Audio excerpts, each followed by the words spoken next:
Hello student, my name is Ram and today I am starting quantity survey and valuation।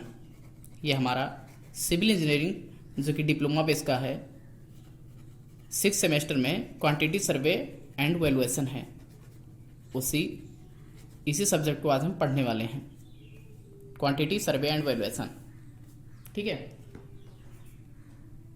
तो इसमें हम जो BTE board of technical education UP के according पढ़ने वाले हैं।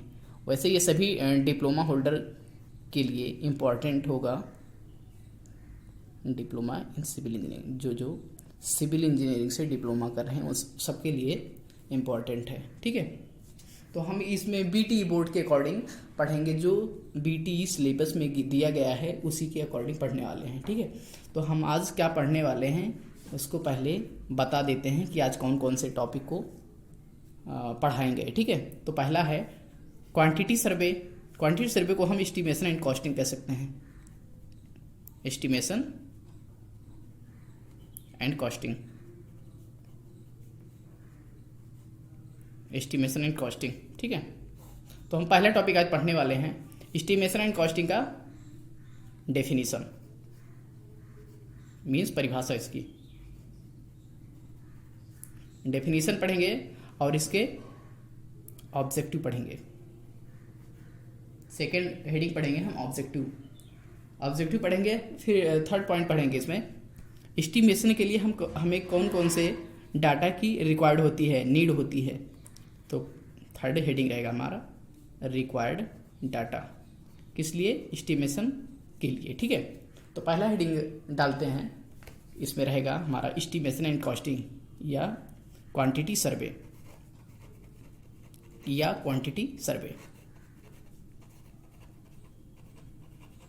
क्वांटिटी सर्वे मीन्स होता है किसी भी या अगर हम सिविल इंजीनियरिंग भाषा में बात करें तो क्वांटिटी सर्वे में बात करेंगे कि किसी प्रोजेक्ट को स्टार्ट करने से पहले उसमें कितना खर्चा आने वाला है। क्वांटिटी मीन्स मात्रा, कितनी, जैसे main material, machinery, money, management, ये सब की कितनी नीड होगी। यानी 5M की बात करेंगे। अगर 5M अगर हम बोल रहे हैं तो 5M का मतलब होता है, जब 5M बोलेंगे तो इसका मतलब समझ लीजिएगा होता है पहला चीज़ तो मैन पावर या लेबर। ठीक है, लेबर। सेकंड पढ़ेंगे यानी मशीनरी, सेकंड M का मतलब मशीनरी। थर्ड का मटेरियल, नेक्स्ट का होगा मनी और मैनेजमेंट। ठीक है, तो क्वांटिटी देखेंगे किस चीज़ की, मनी की देखेंगे मनी की, मैन की यानी लेबर की, मशीनरी की, मटेरियल की, इन सब की क्वांटिटी देखेंगे। इन क्वांटिटी का पता करेंगे कि कितना हमारे प्रोजेक्ट में या कितना हम स्ट्रक्चर जो बनवाने वाले हैं उसमें कितने लोगों की, कितने लेबर की नीड होगी, कितने मशीन की नीड होगी, कितने मटेरियल की नीड होगी, कितने पैसे लगेंगे।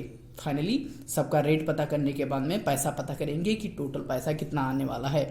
ये हमारा यानी अनुमानित लागत होगा कि लगभग कितना पैसा होने वाला है। ठीक है, तो इसमें पहला हेडिंग डालेंगे क्वांटिटी सर्वे में एस्टिमेशन यानी एस्टिमेशन मीन्स प्राक्कलन। हिंदी वाले लिख सकते हैं प्राक्कलन ये भी का है। ठीक है, प्राक्कलन में अगर इसका डिफिनीशन देखें तो कि डिफिनीशन क्या होता है, लिखना क्या होगा हमें, अगर एग्जाम में आएगा तो लिखना क्या होगा। ठीक है, तो उसमें लिखेंगे हम, ठीक है, उसमें लिखेंगे किसी निर्माण कार्य को शुरू करने से पूर्व उस पर होने वाले व्यय का यथासंभव शुद्धता से व्यवहारिक समय में अनुमान लगाना प्राक्कलन कहलाता है। ठीक है, हेडिंग लिख लेंगे।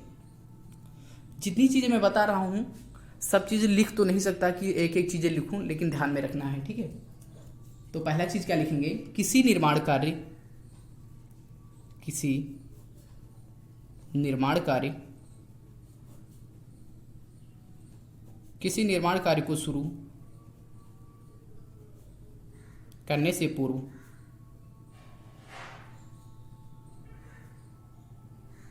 उस पर होने वाले व्यय यानी उस पर होने वाले खर्चे,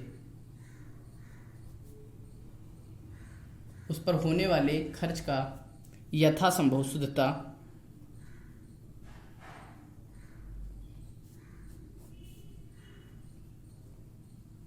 यथासंभव शुद्धता से व्यावहारिक समय में अनुमान लगाना ही एस्टिमेशन या प्राक्कलन कहलाता है। एस्टिमेशन या प्राक्कलन कहलाता है। हिंदी में लिखेंगे इसे प्राक्कलन, प्राक्कलन कहलाता है।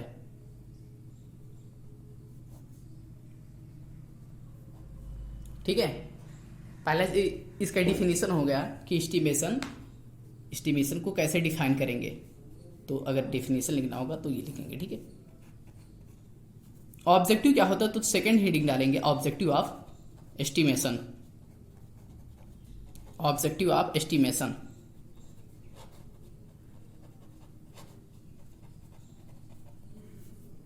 लिखेंगे इसमें ऑब्जेक्टिव क्या होता है, यानी प्राक्कलन का उद्देश्य क्या होता है, प्राक्कलन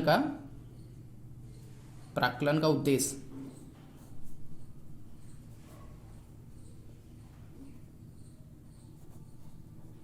प्राक्कलन का उद्देश्य क्या होता है, तो इसमें लिखेंगे, पहले सुन लीजिए कि होता क्या है। ठीक है, पहले डिफाइन कर देते हैं, बता देते हैं, उसके बाद में लिखा देंगे। ठीक है, एस्टिमेशन को तैयार करने के लिए किसी भी प्रोजेक्ट को, कोई बिल्डिंग हमको तैयार करनी है या कोई अगर बिल्डिंग की रिपेयरिंग करानी है, ठीक है, तो उसमें हम अपना अनुमान लगा लेते हैं कि उस मरम्मत करानी है कोई बिल्डिंग या कोई नया प्रोजेक्ट तैयार करना है, बिल्डिंग बनानी है, तो उसका अनुमान, पूर्व अनुमान लगाते हैं कि इसमें कितना खर्चा आने वाला है।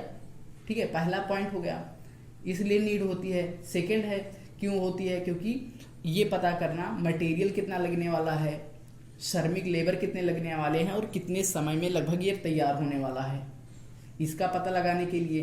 थर्ड पॉइंट है कि विशिष्टियाँ यानी स्पेसिफिकेशंस, यानी इसमें किस प्रकार का कार्य होगा, इसकी गुणवत्ता, जो मटेरियल यूज करने वाले हैं इसमें उसकी गुणवत्ता क्या होगी, यानी मटेरियल की प्रॉपर्टी क्या होगी, जो हम मटेरियल इसमें यूज करने वाले हैं उसकी प्रॉपर्टी कैसी रखनी है। ठीक है, थर्ड पॉइंट है कार्य की प्रगति, यानी कि जो प्रोसेस ऑफ वर्क है उसके बारे में पता इसमें करने वाले हैं। ठीक है, नेक्स्ट पॉइंट रहेगा कि टेंडर को भुगतान करते समय, यानी कि हम जब भुगतान करने वाले हैं ठेकेदार को, तो उसमें पहले से आकलन कर लेंगे कि इतना, तभी तो हम टेंडर क्या कहते हैं इनवाइट कर पाएंगे, कि पहले एस्टिमेट नहीं किए रहेंगे कि हम इस प्रोजेक्ट में कितना पैसा खर्च करने वाले हैं, तो टेंडर को कैसे इनवाइट कर पाएंगे, इसलिए हमको उसके लिए भी ज़रूरत होती है एस्टिमेशन की।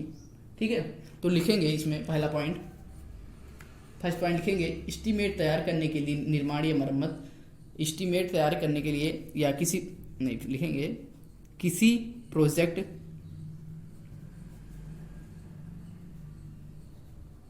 या किसी नई प्रोजेक्ट, ठीक है, या किसी कार्य की, किसी स्ट्रक्चर की मरम्मत कराने से पूर्व एस्टिमेशन करना। क्योंकि जैसे हमको मान लो किसी स्ट्रक्चर की मरम्मत करानी है या कोई नया स्ट्रक्चर बनाना है, तो अगर हमको पहले से नहीं पता होगा कितना पैसा खर्च होने वाला है, तो बीच में ही अगर पैसा खत्म हो गया तो पता चला बीच में ही कार्य रोकना पड़ा, इसलिए पहले से ही हमें एस्टिमेशन की जरूरत होती है। सेकेंड पॉइंट क्या है, सामग्री यानी मटेरियल मैन यानी लेबर, मटेरियल यानी सामग्री, तथा समय का अनुमान लगाना, समय का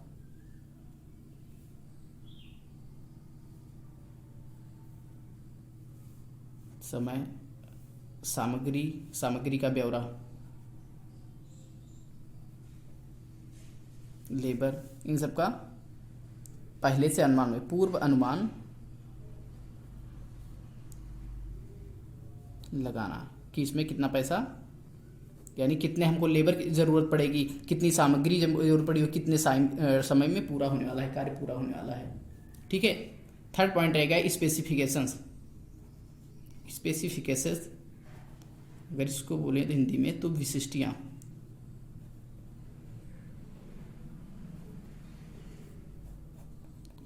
इसके अंडर में क्या आ जाएगा कि कार्य के जो कार्य हम स्टार्ट किए हैं उसकी निर्माण की या पदार्थ की, कार्य के पदार्थ की, कार्य में यूज होने वाले पदार्थ की, कार्य में यूज होने वाले पदार्थ की गुणवत्ता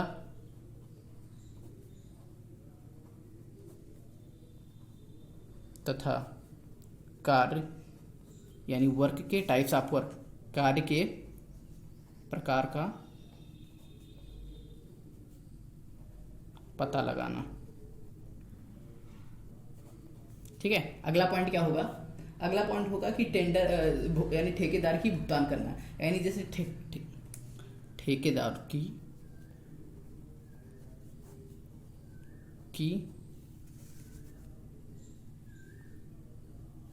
भुगतान करना।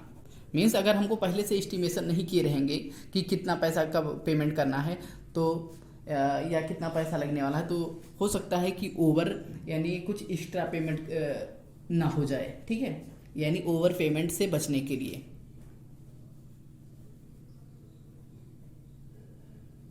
समय ओवर पेमेंट से बचने के लिए। अगला पॉइंट और हो सकता है कि किसी स्ट्रक्चर का वैल्यूएशन पता करना, यानी कि उस समय प्रेजेंट टाइम में उसकी कितनी वैल्यू है। किसी स्ट्रक्चर का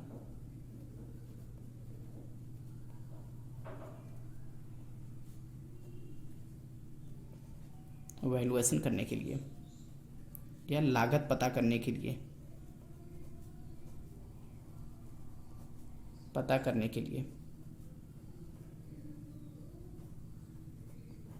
ठीक है।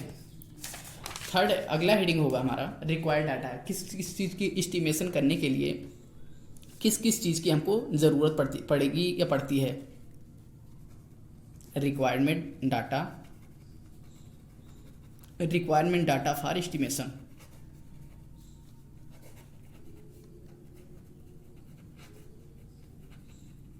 यानी अनुमान लगाने के लिए जो एस्टिमेशन कर रहे हैं उसको पता करने के लिए किस डाटा की हमको ज़रूरत पड़ेगी।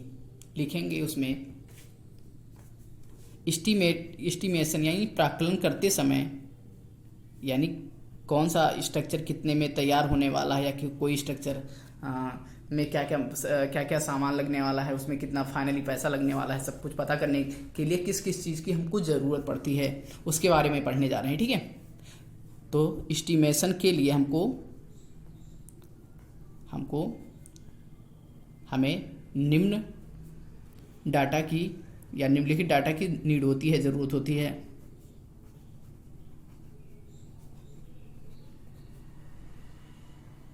निम्न डाटा की ज़रूरत होती है। देखेंगे कौन कौन सी डाटा की ज़रूरत थी। पहली चीज़ तो हमें ड्राइंग पता होनी चाहिए, ड्राइंग पता होनी चाहिए। ड्राइंग मीन्स आरेखन। पहली चीज़ तो ड्राइंग पता होनी चाहिए, पहला पॉइंट। सेकंड चीज, अगर सेकंड पॉइंट की बात करें कि दूसरी किस चीज़ की नीड होनी चाहिए होगी हमें, तो दूसरा है specifications. Second point specification. Specification में वैसे अभी बता चुके हैं कि स्पेसिफिकेशन बताता है कि टाइप्स ऑफ वर्क और क्वालिटी ऑफ मटेरियल। सेकंड है स्पेसिफिकेशन एंड विशिष्टियाँ।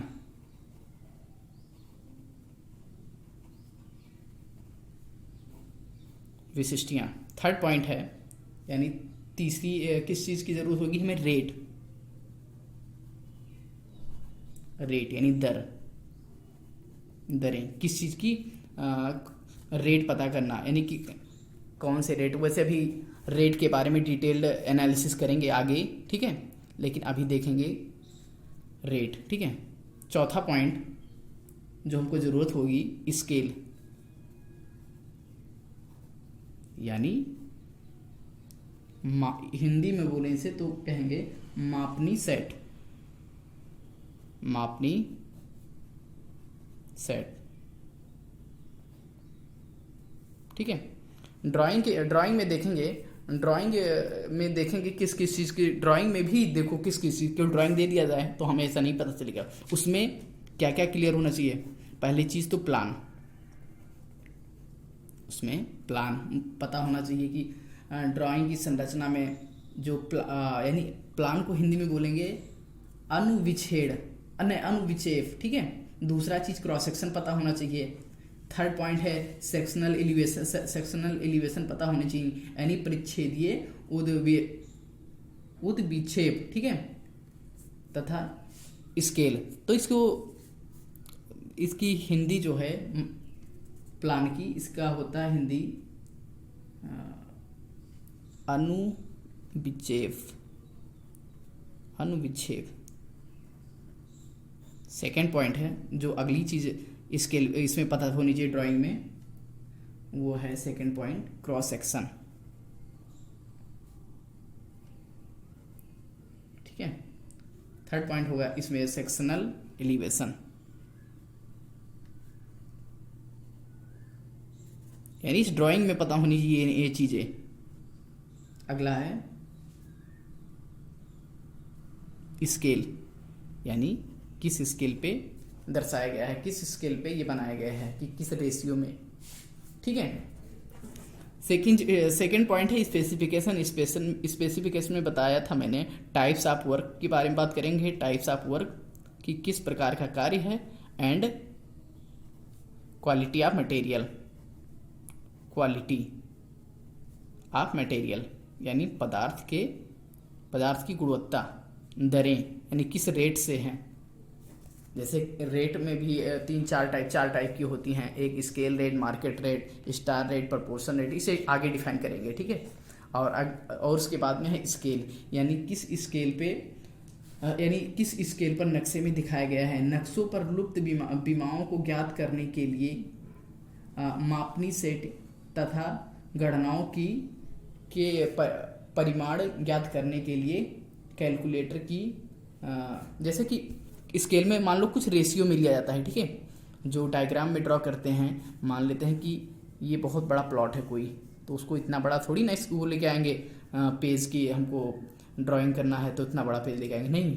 कुछ रेशियो में सेट कर लेते हैं कि मान लो ये 10 मीटर है, तो इसको मान लो 1:100 के, यानी इसको 100 के रेशियो में बना लिए, समथिंग जो भी रेट रहेगा वही होता है स्केल, ठीक है। आगे देखेंगे, ड्राइंग के बारे में बता दिए हैं, स्पेसिफिकेशन के बारे में बता दिए हैं। अब रेट के बारे में देख लेते हैं, थर्ड पॉइंट, ठीक है। रेट के बारे में एनालिसिस कर लेते हैं, रेट कितने प्रकार की होती है, ठीक है। दरें इसमें होती है, ये 4 प्रकार की होती हैं। पहला है schedule rate. Schedule rate means होता है अनुसूचित दर। अनुसूचित दर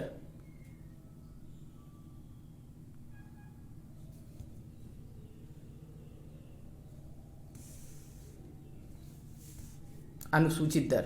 ठीक है, पहला है शेड्यूल रेट अनुसूचित दर, सेकंड है market rate, market rate, third point है स्टार रेट, फोर्थ पॉइंट है प्रपोर्शन रेट, प्रपोर्शन रेट। ठीक है, मार्केट रेट मीन्स जो बाजार में बाजार दर, स्टार रेट होता है, अगर स्टार रेट की बात करें तो ये होता है जो बायर और सेलर होता है, दोनों एक दूसरे से समझौता जितने पे कर लें, यानी जितने पर दे एक दूसरे को यानी सेल करने के लिए वो राजी हो जाए, वो खरीदने के लिए राजी हो जाए, तो इससे ही कहते हैं स्टार रेट। इसको हिंदी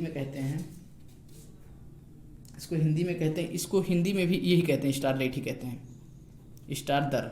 ठीक है, प्रपोर्शन रेट को कहते हैं अनुपाती दर, अनुपाती दर।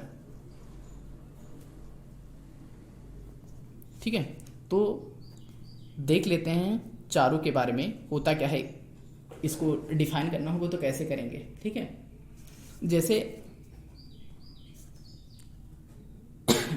हाँ, जैसे शेड्यूल रेट की बात करें तो हर साल यानी एवरी ईयर, प्रत्येक साल पीडब्ल्यूडी और सीपीडब्ल्यूडी जो भी विभाग होगा, जो भी डिपार्टमेंट होगा, वो अपना एक हैंडबुक लॉन्च करता है हर साल। उसके अकॉर्डिंग उसमें लिखा रहता है कि मटेरियल यानी कंस्ट्रक्शन मटेरियल के जितने भी मटेरियल रहेंगे कंस्ट्रक्शन के, उसमें सब लिखा रहेगा कि कौन सा जैसे सीमेंट है तो सीमेंट कितने रुपए बैग मिलेगा, सैंड है तो कितने क्यूबिक मीटर मिलेगा रुपए, ठीक है, पर क्यूबिक मीटर मिलेगा, जो भी है, तो उसमें रेट दिया रहता है। यानी कि लिखेंगे इसमें पीडब्ल्यूडी, इसको हम ऐसे ही शॉर्ट में डिफाइन कर देते हैं, तुमको लिखना होगा तो जितना बोल रहे हैं ये सब चीज़ लिखा, यानी जो पीडब्ल्यूडी किसी देखो पीडब्ल्यूडी या सीपीडब्ल्यूडी द्वारा प्रत्येक यानी सीपीडब्ल्यूडी या पीडब्ल्यूडी द्वारा निर्धारित किया जाता है, मतलब मतलब प्रत्येक वित्तीय वर्ष में एक हैंडबुक छापी जाती है जो कि उसमें रेट दिया रहता है, तो उस रेट को ही हम कहते हैं शेड्यूल रेट यानी अनुसूचित दर कहते हैं। एक हैंडबुक, ऐसे लिख लो, एक हैंडबुक छापी जाती है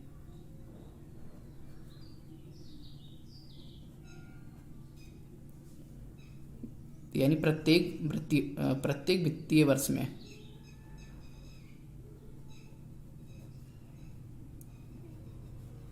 प्रत्येक वर्षीय वित्त में निर्धारित। समझ में आया? पहला चीज है शेड्यूल रेट जो कि सीपीडब्ल्यूडी या पीडब्ल्यूडी द्वारा यानी किसी डिपार्टमेंट द्वारा, जिस डिपार्टमेंट से जो काम हो रहा है, ठीक है, तो वर्क हो रहा है, तो उसी के अकॉर्डिंग छापी जाती है, तो वो उसी के रेट के अकॉर्डिंग अगर हम देखेंगे तो उसे कहेंगे शेड्यूल रेट यानी अनुसूचित रेट। मार्केट रेट होता है जो कि हम बाजार में पता कर लेते हैं, वही होती मार्केट रेट। ठीक है, ये दर होती है कि खुले बाजार में मतलब जितने रेट पे मिलता है सामान, तो उसे ही कहते हैं मार्केट रेट।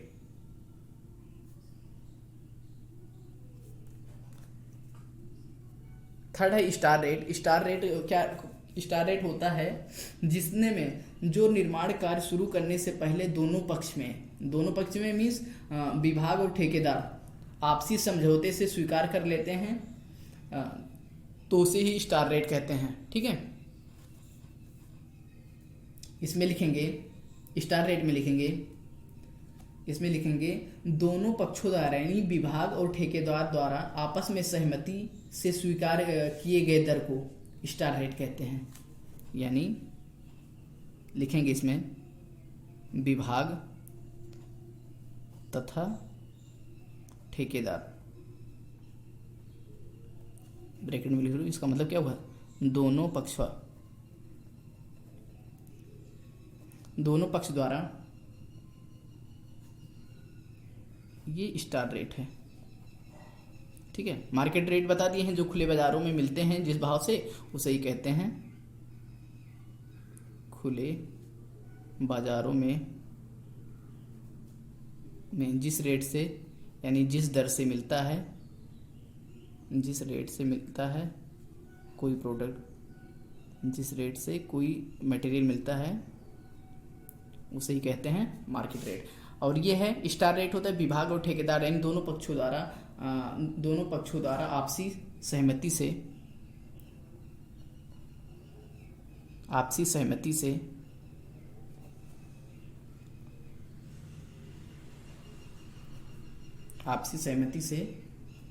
निर्धारित किया गया दर स्टार रेट कहलाता है।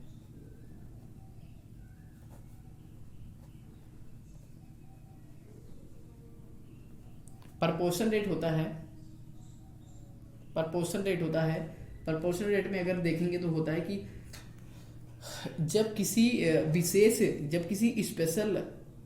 स्पेशल मद की दर अनुसूची में उपलब्ध न हो, यानी शेड्यूल रेट में किसी रेट का जब किसी एक मटेरियल की बात करते हैं, किसी एक कोई स्पेशल है तो मटेरियल, तो उसका अगर रेट शेड्यूल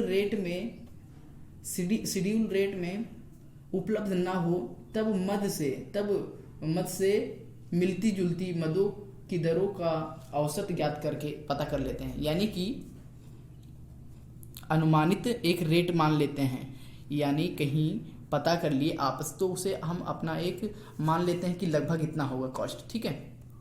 यानी जब शेड्यूल रेट में जब किसी मान लो किसी मटेरियल या किसी चीज़ का मटेरियल या किसी इंस्ट्रूमेंट का रेट अगर नहीं दिया रहता है, रेट शेड्यूल रेट में नहीं दिया रहेगा तो क्या करेंगे, शेड्यूल रेट में नहीं दिया रहेगा तो मान लेते हैं एक अनुमान करके मान लेते हैं कि इतने रेशियो कि इतने रेट में होगा। शेड्यूल रेट में ना दिया हो तो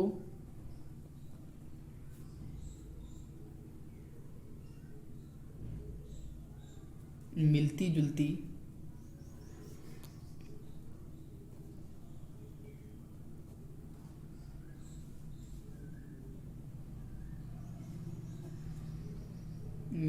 रेट या दर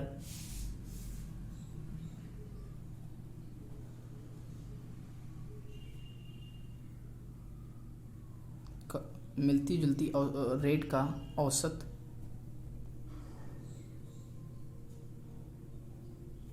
ज्ञात करके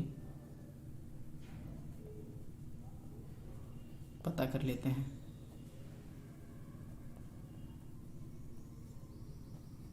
देखेंगे फिर से रेट 4 प्रकार के होते हैं, schedule rate, market rate, star rate and proportion rate. पहला चीज़ शेड्यूल रेट में क्या बताया है कि ये CPWD द्वारा के एक हैंडबुक है, उसमें ये निर्धारित होता है कि कितने रुपए में कौन सा होगा किसके रेट, ठीक है। मार्केट रेट होता है जो कि हम खुले बाज़ारों में कहीं जाते हैं तो देखते हैं कितने रुपए में कौन सा मटेरियल मिल रहा है, तो वो खुली मार्केट रेट होगा। स्टार रेट में होता है विभाग तथा से ये ठेकेदार द्वारा यानी दोनों पक्षों का आपसी समझौता से निर्धारित किया गया रेट हो जाता है स्टार रेट। प्रपोर्शन रेट होता है जो किसी PWD और PWD वाले हैंडबुक में इसका प्राइस नहीं दिया होता, इसका रेट नहीं दिया होता है कि किस रेट में है, तो वो नहीं दिया होता, तो कहीं पता करके ये सब चीज़ें मिलती जुलती हुई रेट का इसी के आंकड़े मीन्स औसत ले लेते हैं, एवरेज ले लेते हैं कि लगभग इतना होगा, ठीक है। स्टार्टिंग में अच्छा आज कौन कौन सा पॉइंट पढ़े हैं उसे देख लेते हैं। एक बार डेफिनेशन पढ़े हैं कि क्वांटिटी सर्वे होता क्या है, ठीक है। क्वांटिटी सर्वे क्या होता है, किसी चीज़ का यानी किसी 5M जिसमें main material, machinery, money management, ये सब चीज़ का आंकड़ा लगाना कि कितने मटेरियल लगने वाले हैं, कितने लेबर्स लगने वाले हैं, कितने और सबका कास्ट क्या होगा, रेट क्या होगा, ये सब चीज़ें पता करके उसका कॉस्ट पता करना ही ये एस्टिमेशन होता है। एस्टिमेशन क्या है, ऑब्जेक्टिव क्या होता है एस्टिमेशन का, देखेंगे क्या होता है। प्राक्कलन होता है किसी प्रोजेक्ट का या किसी स्ट्रक्चर की मरम्मत कराने से पूर्व हम क्या करते हैं, पहले अनुमान लगाते हैं। एक ऑब्जेक्टिव हो गया कि क्यों नीड होती है, प्राक्कलन यानी उद्देश्य, नहीं प्राक्कलन यानी एस्टिमेशन का उद्देश्य, ऑब्जेक्टिव ऑफ एस्टिमेशन दूसरा चीज़ है मैन मटेरियल लेबर, इन सब का पता लगाने के लिए आंकड़ा करते हैं, कितने समय में पूरा होने वाला है कार्य, इस चीज़ का पूर्वानुमान लगाते हैं। थर्ड पॉइंट क्या है कि ऑब्जेक्टिव इसका क्या है, थर्ड पॉइंट स्पेसिफिकेशन, विशिष्टियाँ, कार्य के प्रकार कि किस प्रकार का कार्य होने वाला है, मटेरियल की गुणवत्ता पता करने के लिए। ठीक है, अगला है ठेकेदार को भुगतान करने के समय अगर हम इसको ओवर पेमेंट ना कर दें इसलिए पहले से एस्टिमेशन करके रखते हैं। अगला चीज़ किसी स्ट्रक्चर का वैल्यूएशन पता कराने के लिए। ठीक है, वैल्यूएशन क्यों करते हैं, यानी हम अपना उसका प्रेजेंट कॉस्ट पता करना चाह रहे हैं कि अभी देखें तो कितनी वैल्यू है उसकी। ठीक है, अगला देखेंगे रिक्वायरमेंट्स डाटा फॉर एस्टिमेशन, किस डाटा की नीड होती है हमको एस्टिमेशन करने के लिए, प्राकलन करने के लिए। पहला चीज़ क्या बताया, ड्राइंग होती है, ज़रूरत होती है ड्राइंग में किस चीज़ का प्लान होना चाहिए, क्रॉस सेक्शन होना चाहिए, इस पे सेक्शन एलिवेशन होना चाहिए, स्केल पता होना चाहिए। सेकेंड पॉइंट क्या है, स्पेसिफिकेशन, विशिष्टियाँ पता होनी चाहिए। ये सब डाटा हमें हमारे पास होगी तभी हम एस्टिमेशन कर पाएंगे। थर्ड पॉइंट है क्या, रेट पता होना चाहिए, स्केल पता होना चाहिए। ठीक है, रेट के बारे में एनालिसिस कर दिया, रेट कितने प्रकार की होती है, 4 प्रकार की बता दिया, शेड्यूल रेट, मार्केट रेट और star rate and proportional rate. Schedule rate क्या होते हैं बता दिया है, पीडब्ल्यूडी या सीपीडब्ल्यूडी द्वारा एक हैंडबुक हर एक वित्तीय वर्ष में लॉन्च किया जाता है, उसके अकॉर्डिंग हम उसमें गिवन रहता है, तो उस रेट को ही कहते हैं शेड्यूल रेट। नेक्स्ट पॉइंट क्या है, मार्केट रेट। मार्केट रेट क्या होता है, खुले बाज़ारों में जब हम कोई मटेरियल खरीदने जाते हैं, सीमेंट, सैंड, एग्रीगेट या कोई भी चीज़ें मटेरियल में, कंस्ट्रक्शन मटेरियल खरीदने जाते हैं, उसे ही मार्केट रेट कहते हैं। स्टार रेट क्या होता है, कोई डिपार्टमेंट द्वारा या डिपार्टमेंट तथा ठेकेदार इन दोनों पक्षों द्वारा आपसी सहमति से निर्धारित